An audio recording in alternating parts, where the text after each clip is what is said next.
yummy, yummy, yummy meal time. Guys, তো আজকে আমরা গরু মাংসের রেসিপি শেয়ার করতেছি আপনাদের সাথে। প্রথমে গরু মাংসগুলোকে কুচি কুচি করে কেটে নিতে হবে, ছোট ছোট করে কেটে নিতে হবে। তারপরে গাইস আমরা কয়টা পেঁয়াজ কেটে নিচ্ছি, মানে কুচি করে নিচ্ছি গাইস। তারপরে আমাদের গরু মাংসগুলোকে ভালো করে ধুয়ে নিতে হবে। আসসালামু আলাইকুম এভরিওয়ান। আজকে আমি গরু মাংস রান্না করতেছি, এটা রেসিপি দিচ্ছি।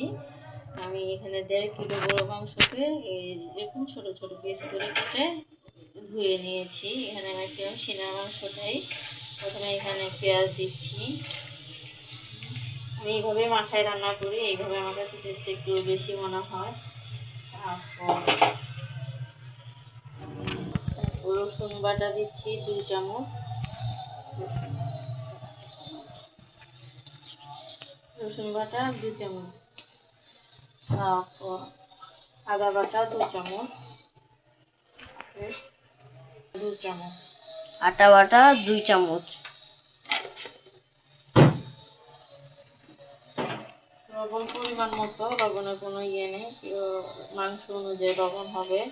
আমি এখানে 1.5 চামচ দিয়েছি, প্রয়োজন হলে আবার দিব লবণ দেখে। হলুদ প্রয়োজন অনুযায়ী, কেউ হলুদ একটু বেশি খায়, কেউ কম খায়। হলুদ 1 চামচ দিয়েছি। লাল মরিচটা 1 চামচ দিয়েছি। 1 চামচে আমি পুরি দিনের পরে একটু দিয়েছি। জিরা বাটা ধনে গুঁড়া 2 চামচ, একটু গরম মশলার গুঁড়া একটু দিচ্ছি। এটা আমি নিজে ঘরে তৈরি করে রেখেছি, রান্না করতে একটু একটু দিয়ে দিই। এটা গরম মশলা। রেসিপি চাইলে কমেন্ট করেন।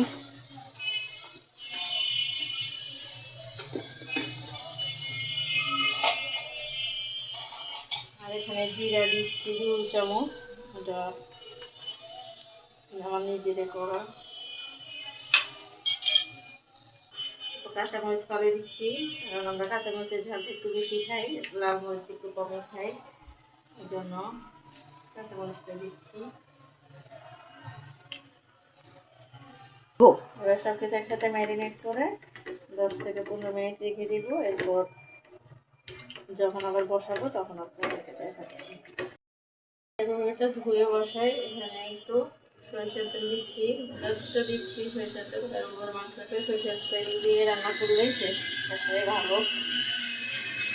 তারপর তেজপাতা দিয়ে দিচ্ছি 3-4টা।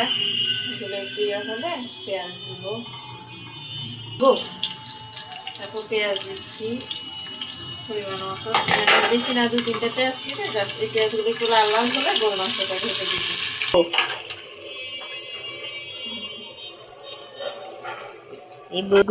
পেঁয়াজটা একটু লাল লাল করে ভাজে গরু মাংস ভাবে ভেজে দিয়েছি। গরু মাংস ঢালাটা আপনাকে দেখায় না, ওটা স্কিপ করছি। তারপরে ওটা ইয়ে করে আমি এখন প্রেশার কুকারে ঢাকনাটা লাগিয়ে দিব। তারপর একটু কষানো হলে আবার ফুলে পানি দিই, ঢাকনাটা লাগিয়ে দিচ্ছি।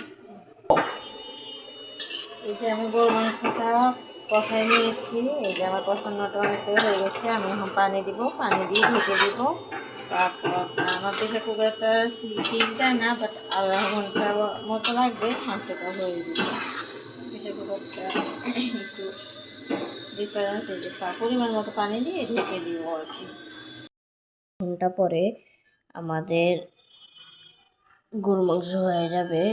1 ঘন্টা এটাকে কষানোর পরে এটা হয়ে গেছে। এই যে দেখেন, এটা হচ্ছে আমাদের গরু মাংস। গ্রানে নাক ঘুরতেছে এখন।